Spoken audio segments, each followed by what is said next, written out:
It's a presentation by Amani, James, and me. It is based on Amani's PhD at the University of Swansea. She finished in 19 with her PhD, and Jim and I were the supervisors.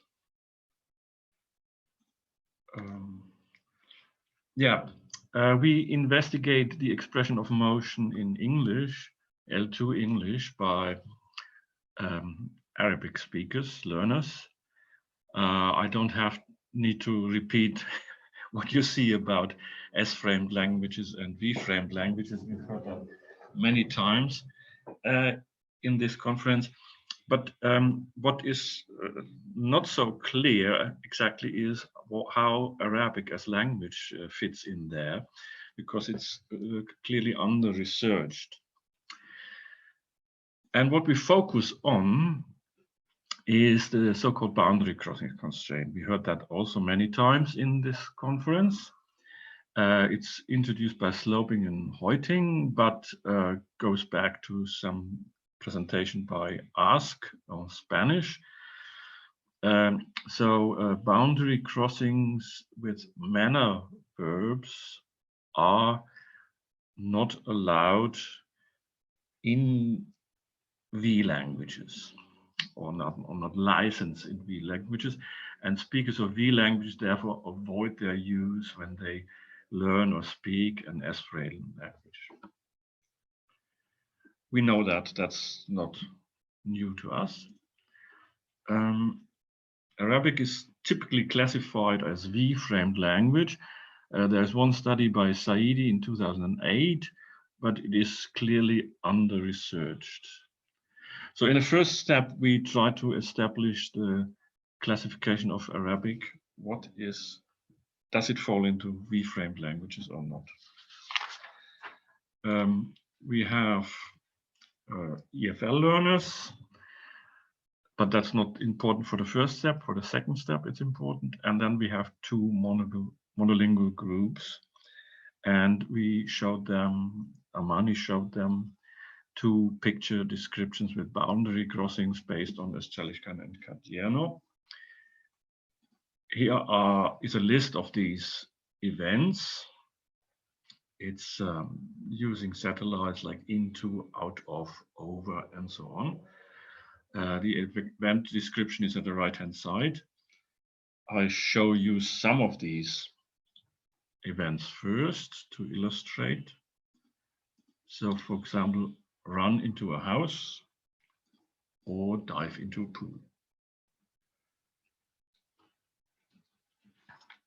So the procedures, the participants were asked, now it's about the monolinguals, to write a few sentences to describe what the person is doing. And the landmarks such as house, pot, and carpet were given to them. So the question is whether the Arabic speakers use manner of motions verbs here. And these are the results. From the 12 events, there are 8 different between the two languages, but 4 are not. And the question that I have for all of you is, can you help me to explain why these 4 events are not different between the two languages? If you look at the effect sizes, they are all quite large. Everything is significant, but not these 4 events. I'll show you these events now, these 4 events where there are no differences. That is, dive into a pool, flip over a beam, tumble into a net, and jump over a hurdle. What is different between these events and the other events? One clue that we can get is from a publication in 1998, where the authors found that when they used the verbs jump or slide into a pool, this is not seen as a problem when using these manner verbs. And their explanation is that perhaps the boundary crossing is only a byproduct and not the original goal. So once the person jumped into it, it's gravity that drags the person down. It's not the action of the person itself. That's one explanation. Now I show you the 8 events where there is a clear difference between the two languages. You see these pictures, and it seems that these events are different from the other ones. Here is clear control of the motion. They could stop every time. They could even revert, go back. Well, this is not the case in the other events. So in event 2, in the event type 2, the figure is clearly in control of the motion event. They could stop the event at any time, and this is not in the case with the other events. Perhaps the crucial difference is that they can stop or revert the boundary crossing. Now, if you look at these 8 events where there is a difference between the two languages, there is one where the person cannot stop or revert. That's this one. He could jump back, but at the moment of the movement, he could not stop. Otherwise, he would fall into the cliff. Whereas with the other events, this is always possible. So this is perhaps a clue what's going on here. And if I look at the differences between the two, the statistical differences between the two languages, we see that event 12, this jumping over the cliff, has the lowest effect size. So it is perhaps the case that boundary crossing is not a dichotomy, but a gradual salience, that some boundary crossings are more salient. So we established that. The difference between the two languages. Now we look at the learners, and we have this idea of incidental learning, as what has been explained many times here in this conference.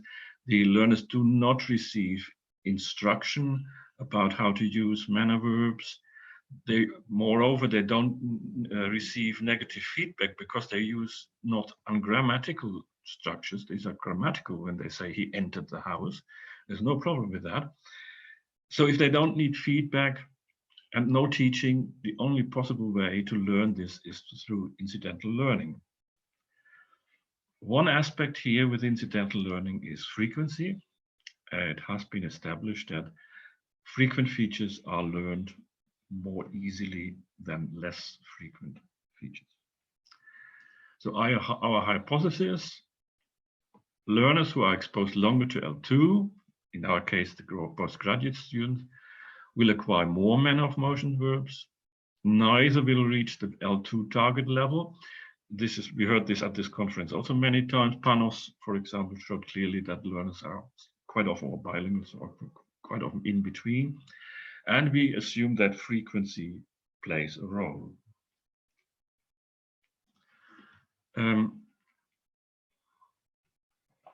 We included only those events where there is a clear difference between L1 and L2, because only these events pose a learning burden. And we made a simple distinction whether they use manner verbs or not. Whether they use simple words or avoid the description, these fell only all in one category. So manner or no manner. We have 4 groups, the 2 natives and the 2 learning groups. And this is the result. So manner verbs plus satellite is the black ones, and you see it starts from native Arabic to native English, and the learners are somewhere in between. And the advanced learners are better than the pre-sessional learners. And the other descriptions, whether with simple words or with avoidance, go down. So there is a clear learning taking place, incidental learning, as we say. The question is whether these are just percentages. Are they significant? Yes, overall, these are significant with a quite large effect size here. And we had also the, in between the groups, we used Fisher exact test. Normally people use chi-square or anything else, which is an approximation, but the Fisher exact test is, as it says, exact. And it is clearly significant. Now the question is the role of frequencies. We don't know what the frequency of the input is, of course not.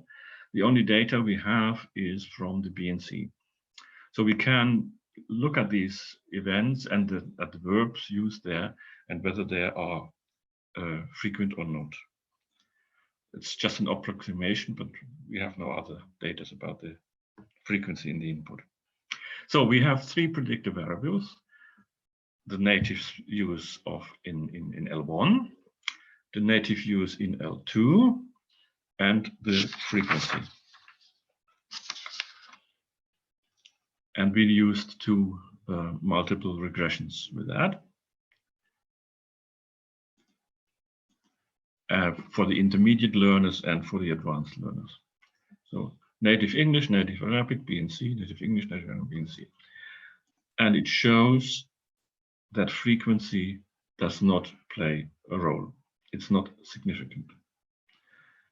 Which means it all comes down to the ingrained structures in the first language that determine whether they use or not these manner verbs.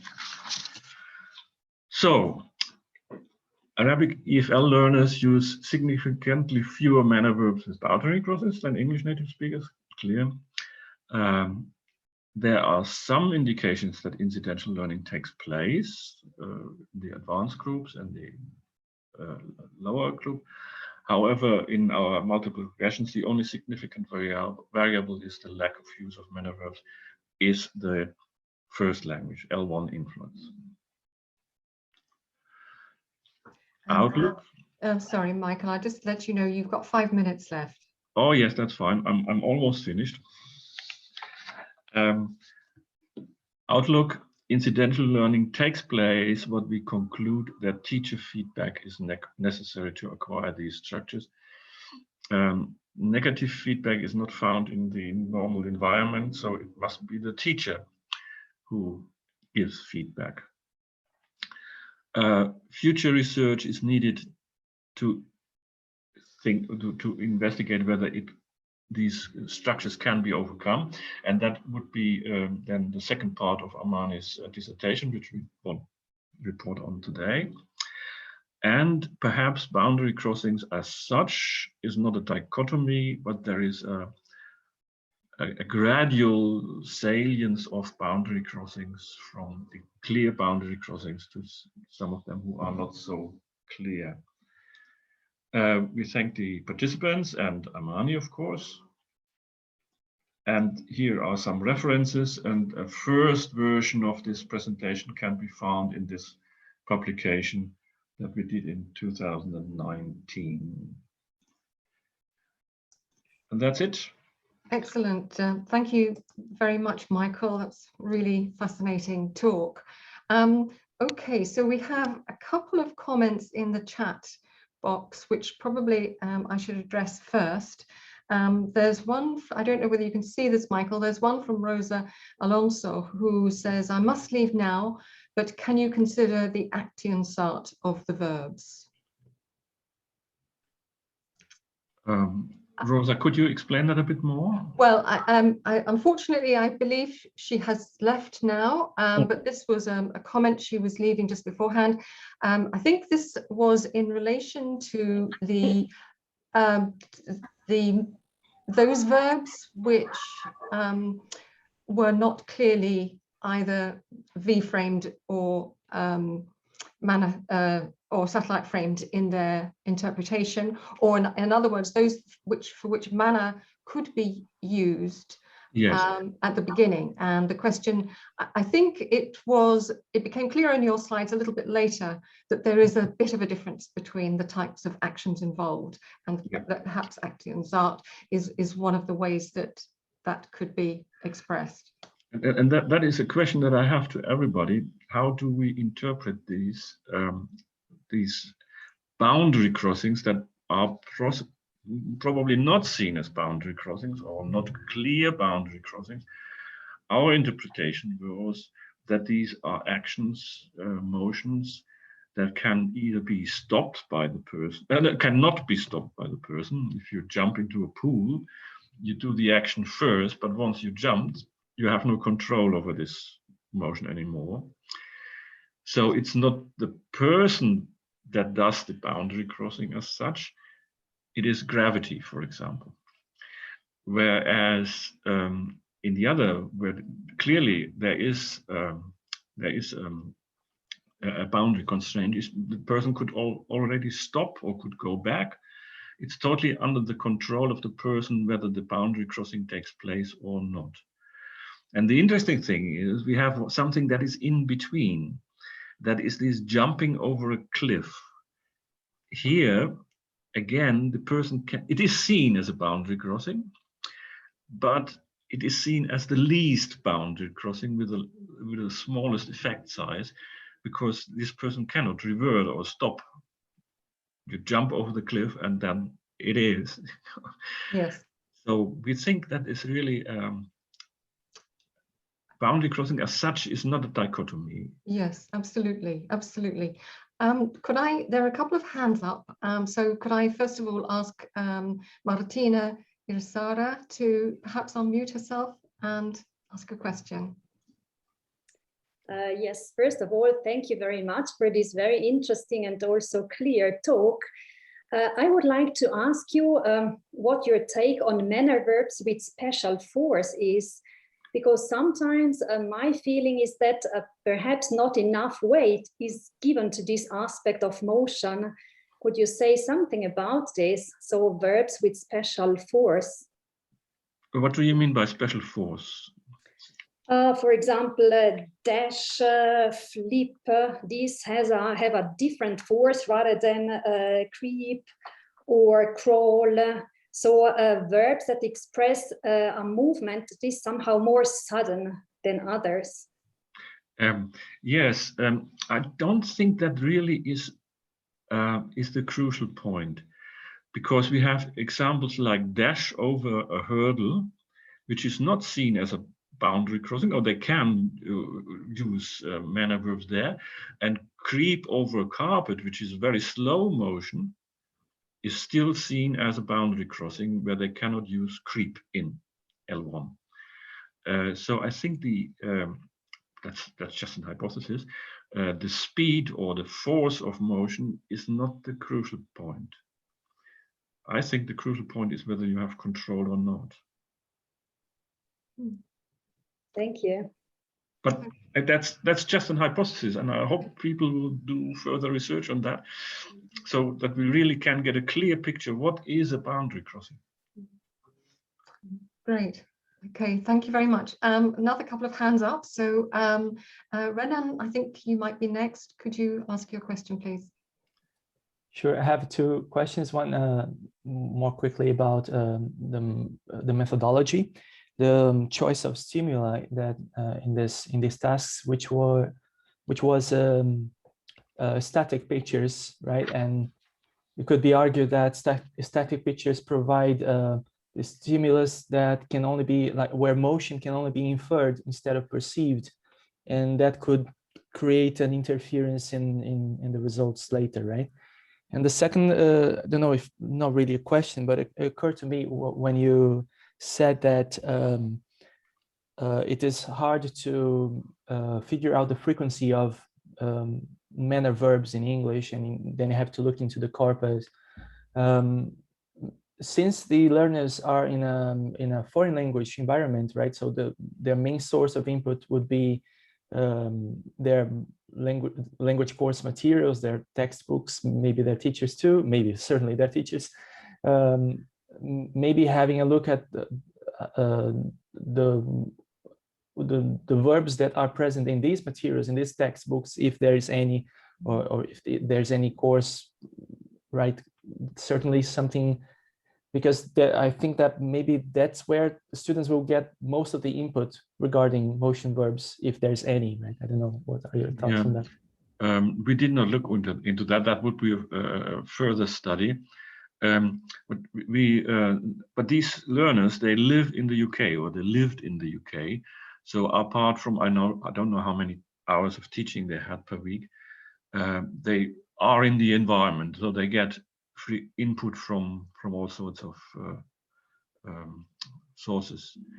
But yes, the textbooks could be investigated. As far as we know, these textbooks that they use don't teach explicitly these structures. And as far we heard that several times at this conference, that they are not taught. There are no textbooks that focus on these structures. It's an under-researched area. Although I must say, every teacher of French who teaches English-speaking students will have the problem that sometimes they say "il court dans la maison," and they think they mean he runs into the house, but it doesn't mean in French. It means he runs inside the house, or around inside that. So that must be a problem for every teacher of French or other language, Spanish also, who teach English or German students, and they must be aware of that. I can't imagine that they're not aware of a mistake that their students make so frequently. Great. Okay, thank you for that question. Okay, we have another couple of hands up. So I think the next one is Alan. Alan, would you mind unmuting? Thank you. Please ask your question. You seem to be frozen, Alan. Unfortunately, your image is frozen, and Yes. I can't. I think my internet, something wrong with my internet. Can you hear me now? Yes, that's fine. No, it's not. I think I pressed the wrong button, but now that I'm on, I just wanted to, maybe many of you are already aware of it, but I recently came across a paper on in lingua by Lewandowski and Matthew, I think, and where they have a discussion about motion verbs, for example, the kind of motion verbs that are like jump, for example, or run. These things, according to those authors, I mean, they kind of analyze motion verbs into like pure motion verbs versus directional motion verbs, and the fact that certain motion verbs like jump or run can occur in boundary crossing cases kind of shows that these are actually like these lexical items do not necessarily encode directionality as such, but has like strong like path salience. So I guess people could check that paper if. Yeah, yes, please send us the references. Okay, I'll send it in the group. Okay, shall I go back to my presentation, or do you have still? There are a couple more questions, but you might have time because we've got 4 minutes left. We have two jumps in our pictures. One is jump into the pool. The other one is jump out of a cylinder or so. And the jump into the pool is not seen as a boundary crossing, or they can use manner verbs there. Where jump out of the cylinder, they cannot. And I think it's not the verb jump as such, but it is jump and then lose control, or jump in a controlled manner. So I think jump as such is not, but that's speculation, of course. But we have lots of runs, and they are all boundary crossings. Run into the house, run out of the house. Run is a problem if you have a boundary crossing. Yeah. Okay. Yeah, that's great. Thank you very much. Okay, we have another question from Sabine Diknop. Would you like to? Yes. Thank you. Thank you for that presentation. I just wanted to ask you whether you thought that about the fact that sometimes the conceptualization behind a verb is different.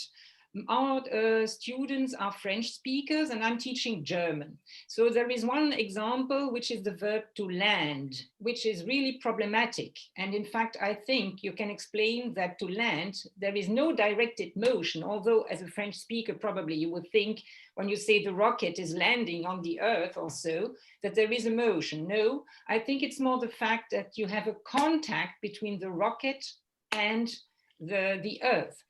There are other verbs. That's, I mean, for instance, to hide, sich verstecken. Versteckt sich hinter dem Baum, which you can recognize also with the case marking dative, because there is no motion. But for French speakers, very often when you say, well, I'm going to hide myself somewhere, then normally you see a motion. The same is with parking. Ich parke, wo hast du geparkt? Wo, not wohin.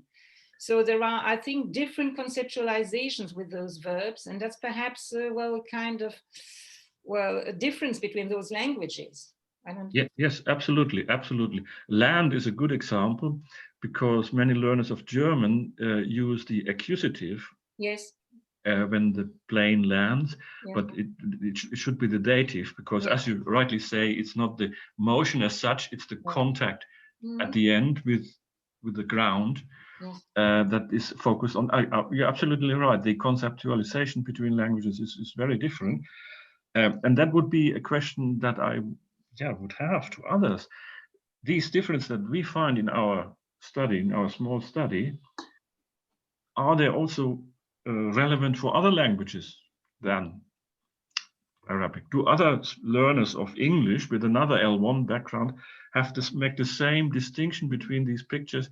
Is that picture something that constitutes a boundary crossing or not? And that would be a nice follow-up study to include with the same material other languages. Lovely. Thank you very much.